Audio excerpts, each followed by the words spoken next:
Where's this one?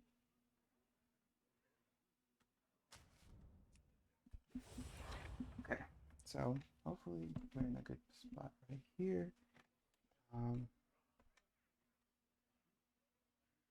okay. All right. So, uh, yo. Oh, I forgot this woman's name. The deadly experiment of Lima Jevremovic. Jevremovic. I don't know how to pronounce that. I'm just gonna say the deadly experience of Lima. Okay, let me just handle this real quick then. Actually, we gotta go next. Yo, how's it going? This deadly experiments of Lima. I can't pronounce the last name honestly, but yeah, let's just jump into it. Live a life of abuse, addiction, and suffering, or pass away young, sober, and with your dignity. What would you choose? Unfortunately for Amanda Rabb, she didn't have a choice. Her choice was taken away from her by Lima Jevremovic, who owns a company that claims to have proprietary cutting-edge technology that will solve the homelessness crisis, that will prevent relapses and overdoses forever. But she needed an experiment, someone that was broken, mentally ill, addicted, shunned from society, someone who could disappear and nobody would notice. This is Amanda, Wow. a young woman who fell victim to the dangerous life of prostitution and addiction. Amanda knew her life was spiraling. What she didn't know was that the treacherous lifestyle on the streets of Skid Row wouldn't take her out. Her demise would come from the experiments of Lima Jevremovic. Trust me, you're gonna need some water for this one. Okay. Let's just Also, talk I have to me, to bro. mention that this is all speculation. I found all of this information online. I don't know anything about the legal system. I don't know anything about anything. I'm Okay. just simply a guy in his bedroom making videos. Amanda's mother was absent for most of her life. When she was 3 years old, her parents split and her father Larry won custody of her in court. Growing up in Los Angeles, California, Amanda was your typical Cali teen. She hated visiting her mother's side of the family, which she claims to be a big source of her childhood trauma and mental abuse. In 2017, she got accepted to Cal State Northridge. Oh, and was wow, pursuing great. a creative writing degree.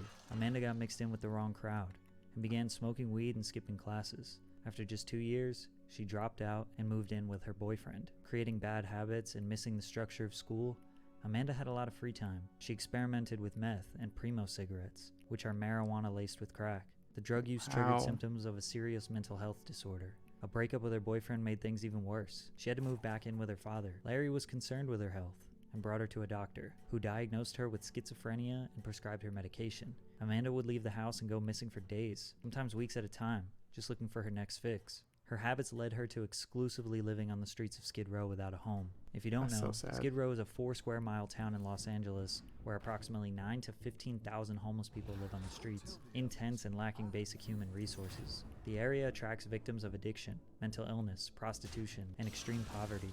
She was suffering a full-on addiction to smoking crack, which forced her to turn to walking the streets, selling her body to keep up with the cost of her habit. Her father would take the bus to Skid Row and try to find her, to give her clothes, money, and food. One day, after sitting next to a woman for 15 minutes on the bus, Larry realized it was Amanda. He didn't even recognize his own daughter while sitting next to her. She didn't care to see her father. All she wanted to do was go get high. They went to a sketchy trap house where Larry waited outside for 30 minutes while Hang on. Damn, bro. Like, that's the most heartbreaking feeling for a parent, I would say. Yeah, definitely this one. Like, just seeing that situation right there. Just like you're over here talking to this woman. It turns out it's your daughter, and you can't even recognize her because of the spiral that she's going down in. That's sad. she did her thing. He bought her clothes and went home without her. This was Amanda's lifestyle for 2 years. Most of you are probably wondering why he would essentially let his daughter spiral out of control. On numerous occasions, Larry would try to get her to rehabs or medical facilities. Amanda did everything she could to escape, sometimes even jumping out of the car while he was driving. At some point, it becomes basically impossible for one man to keep up with Amanda's unpredictability. But the only reason we know about Amanda's story is because of this video posted by Soft White Underbelly. I do crack. Oh, crack, I'm sorry. Yeah. So crack's Crack is an expensive drug to keep up. Soft White Underbelly is a YouTube channel with Yeah, I over 3 love million Soft White subscribers Underbelly. owned by Mark Laeta. Mark will walk the streets of Skid Row and pay people up to $100 to tell their stories on camera. Obviously desperate for money, a lot of them accept. Didn't feel comfortable with that, so I wanted to do something that mattered more in the world. Mark interviews individuals on the fringes of society that are pushed to the side, from addicts to sex workers to gang members and literally everything in between. After he interviews them, he tries to get help for these people, check up on them, buy them food, and give them resources. These series have helped me move from a place of judgment to one of empathy and sorrow. Thank you for helping me grow. Amanda's interview became one of Mark's most popular videos. Despite her sad It's a story, great she was channel. funny, intelligent, and lovable. Viewers became invested in her life and were rooting for her redemption. Mark was incentivized by his audience to keep interviewing Amanda because his viewers developed a relationship with her. But when Mark uploaded her second interview 3 months later, fans were shocked at what they saw. Tell me about your family. You grew up with both of your parents? Yeah, I grew up with my auntie and uncle. They took me in because I lived with my dad. He turned out to be a molester, so his wife left him. So now I live downtown LA as a prostitute, and I'm a crackhead. Wow. Amanda's reality was scarier than a Netflix documentary. The Yeah, fans it's felt just for such her. a turnaround. They became increasingly invested in her life and pushing Mark to help her. In Amanda's first couple of interviews, she describes her father as abusive and accuses him of much worse. I stayed with my father. He turned out to be a molester, so I just walked the streets day and night. The audience thinks that Amanda's father is a bad guy who caused this pain. Mark probably assumes the same, but he reached out anyways. In the beginning of her third interview, he put this message on screen. Amanda's family and I are trying to find a way to get her into a rehab, but we can't legally force her to go. Amanda wants to stay on the street and smoke crack. We have been able to get her the schizophrenia medication she used to take. We are still looking for a miracle for Amanda. A mutual relationship would form between Larry and Mark with the goal of assisting Amanda the best they could. Your dad and I give you money to avoid you doing more dangerous things for your addiction that you're gonna do whatever it takes to get your money for crack. Larry began looking into a conservatorship to take more control of his daughter's life and change it for the better.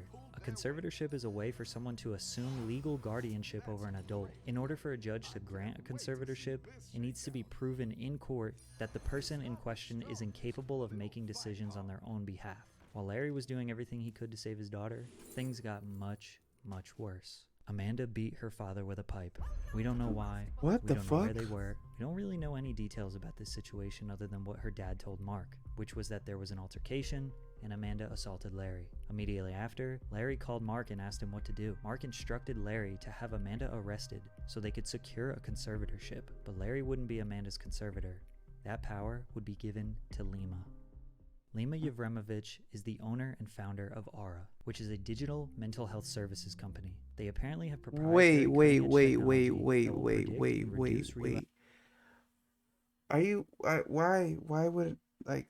Okay, so from what I've seen right now, it seems like the father is trying his hardest to put his daughter back on track and to. Why wouldn't they give him the conservatorship? Like, why would they give this woman? Like, who is this woman? relapse, self-delete, What the harm fuck to is going oneself, on? or others. They basically approach mental therapy like physical therapy, trying to use data and vital information about the body and brain to diagnose mental issues. Soft White Underbelly partnered with Aura to announce a scholarship program on August 1st, 2020. This program will select a candidate that has appeared on SWU and give them long-term mental health rehabilitation that will cost an estimated $250,000. So the cost of real treatment would be about, and this is very low, right? Would be about $250,000 for a year for somebody. The program also includes an extended residency at a rehabilitation facility and a sober living house, along with Lima assisting the candidate in obtaining proper health insurance. Mark and Lima set up a GoFundMe, asking their followers to donate to the cause. At this point, everything was all good. This seemed like a positive and genuine initiative. Lucky for Amanda, Mark and Lima see her as the perfect candidate to be the poster child for Aura. With paperwork in hand, Lima appears at Amanda's court date and convinces the judge and Amanda to agree to a court-ordered 1-year-long rehabilitation treatment at a facility. If Amanda does not complete her What's the treatment, father? she will be sentenced to 3 years in jail. Obviously, there wasn't much of a choice for Amanda. She wouldn't have even been in this position if Mark and Lima had not instructed Larry to have her arrested after the pipe incident. Then again, if someone beats me with a pipe, I'm probably calling the cops. Also, Yeah. most addicts are not ready to accept help, so they reject it. Some people even think this whole situation is entirely made up. But regardless, Lima now has complete control over Amanda. Damn, for them the eyes next look year of her crazy. life. Great edit. So you chose Amanda, Yes, I chose Amanda. which I think is very brave of you. Thank you. And I chose Amanda with you specifically because you and I both discussed this.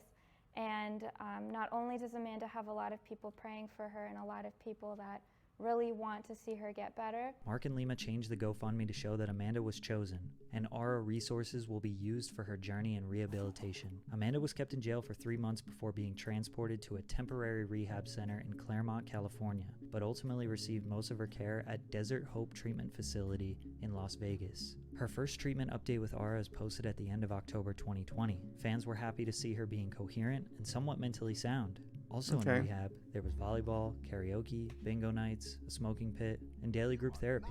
7 months after the first update video, another would be posted showing further recovery. A smiling, clear-headed Amanda was present and excited about her new healthy It was great mindset, to see. despite her clearly unhealthy amount of weight gain. She also mentions that the medication she's been taking is helping her with cravings and schizophrenia. At this point, we're not really sure what Aura is doing that a normal rehab couldn't do, so people have been asking, like, what is this cutting-edge technology that Aura uses? All we found was this clip. Oh my God! What the fuck? Oh! Oh my God! Amanda.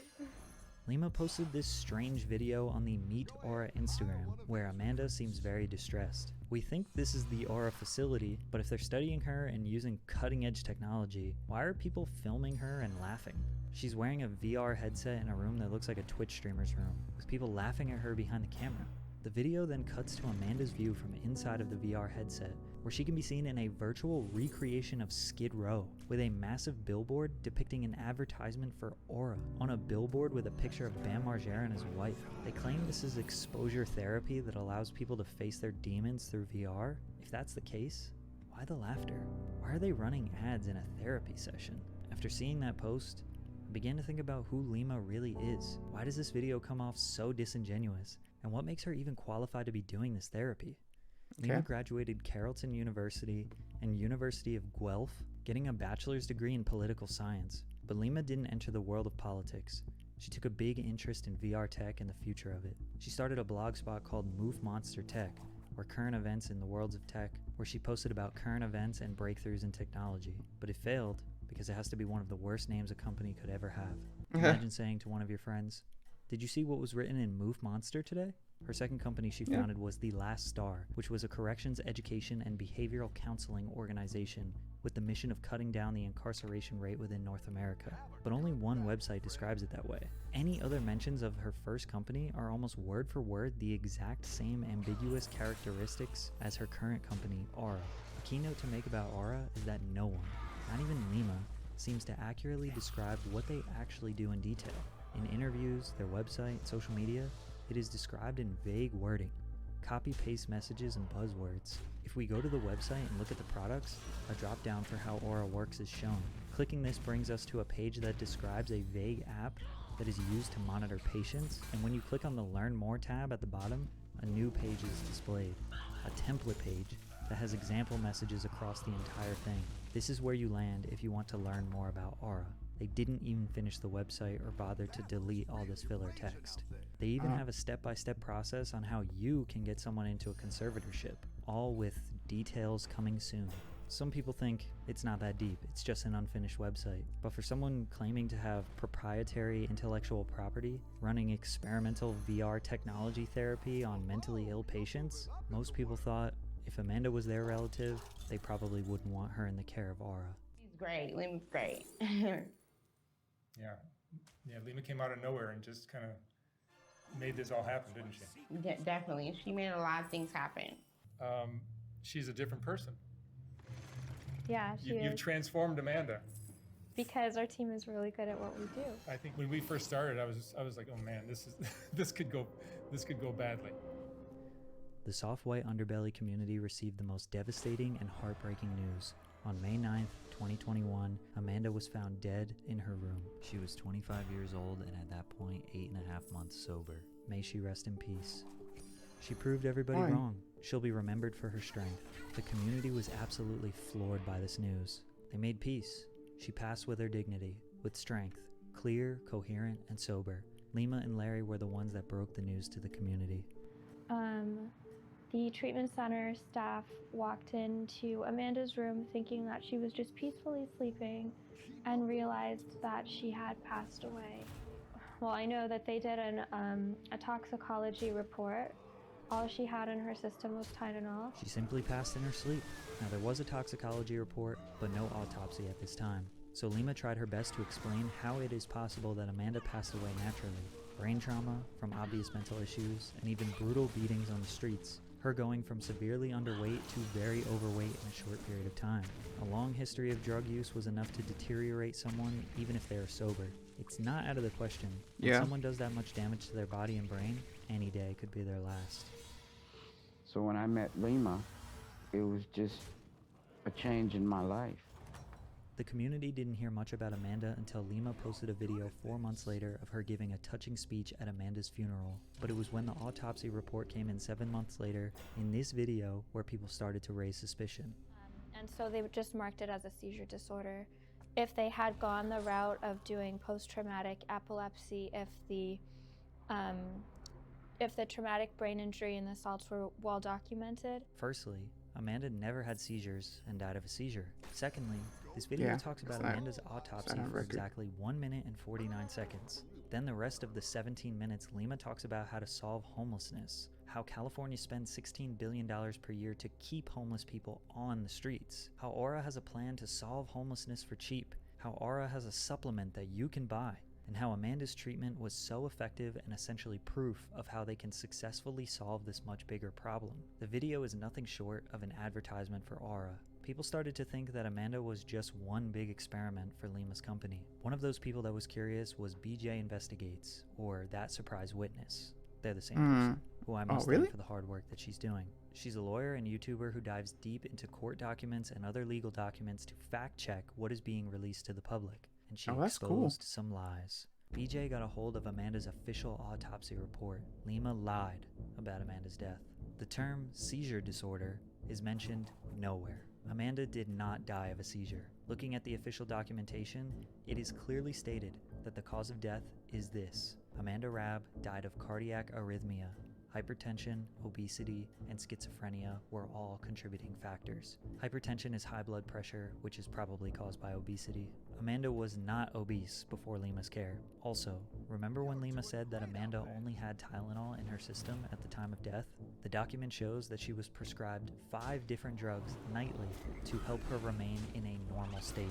Wow. Gabapentin, cotinine, and caffeine were found in her system, along with trace amounts of cannabinoids and barbiturates that accompany the Tylenol. Amanda died under Lima's conservatorship.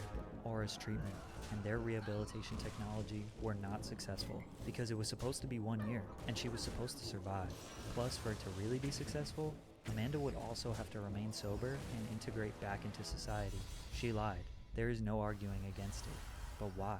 The community of hundreds of thousands that were following Amanda and rooting for her, all their support, all their money that they donated to various GoFundMes, all the free promotion, followers, and advertising Lima got for her company, don't they at least deserve the whole truth? Does Mark know about this? Does he know that he broadcasted a fabricated story? Does Larry know about the real reason his daughter passed? There are a ton of different reasons why this happened, and a lot of extremely complicated things to consider, but we can speculate on 3 different theories on what exactly happened, from sad to dark to sinister. Now remember, speculation. These are theories. Yep. Just theories. Lima, Larry, Just a and film Mark theory. were actually trying to help. Larry was actually a good father. Mark genuinely believed Aura had the resources to help. Amanda didn't want to be helped, but she can't think logically due to her addictions. Plus, after beating her father with a pipe, she had no choice. Once she got a few months sober, she realized this help was necessary. She became level-headed and unfortunately passed due to all of the damage her body, brain, and psyche had taken from a lifetime of pain and trauma. Then Lima fabricated the toxicology and autopsy reports to try and simplify the reason behind her death to the viewers. After all, it was basically chance. Lima genuinely loved and cared about Amanda, and she's proud that she helped her get sober, proving that Amanda could be strong enough to fight her demons and pass with dignity. Summary: maybe Aura wasn't exactly qualified, but there was no foul play, and Amanda died of natural causes. Dark That's a theory. good speculation. Lima, Larry, and Mark were actually trying to help. At first, Larry was a good father, maybe abusive like Amanda said, but just wanted to get her help finally. Mark genuinely believed Aura had the resources to help, but he also knew that making more content about Amanda would help his channel earn more money. Amanda didn't want to be helped, but after beating her father with a pipe, she had no choice. The whole time she was getting sober, she hated it and was just going through the motions. She was not ready to accept that she needed to get sober. She passed due to all the damage her body, brain, and psyche had taken, plus all the other drugs that were in her system, and becoming obese during rehab. Then Lima fabricated the toxicology and autopsy reports to try and protect her reputation. Lima genuinely loved and cared about Amanda and is proud that she helped her get sober, proving that she could be strong enough to fight her demons and pass with dignity. But she lied about the autopsy and tried to just talk about the future of Aura and fixing the homelessness crisis because she didn't want the viewers to turn on her. Summary, Aura wasn't qualified, and when things went wrong, she tried to protect her career. Sinister theory. Nobody cared about Amanda truly. Larry was an abusive father who was living on Skid Row, but he didn't really feel bad for Amanda because he was poor too. Mark just wanted to make more content. Amanda didn't want to be helped, and they lied about the pipe story to get her in jail.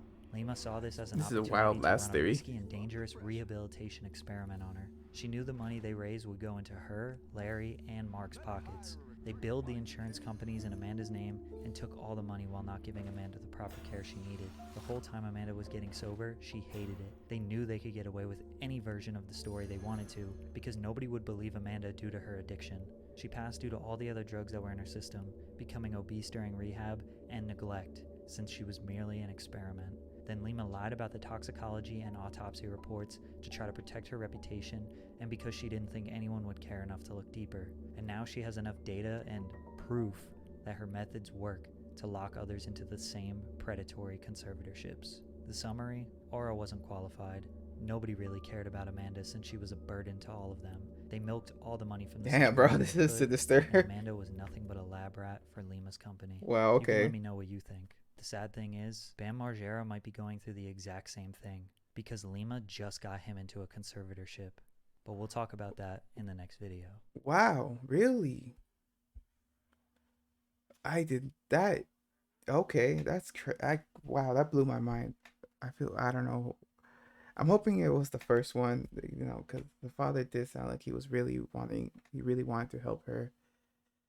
As a parent should, you know, tries like their hardest to help their children.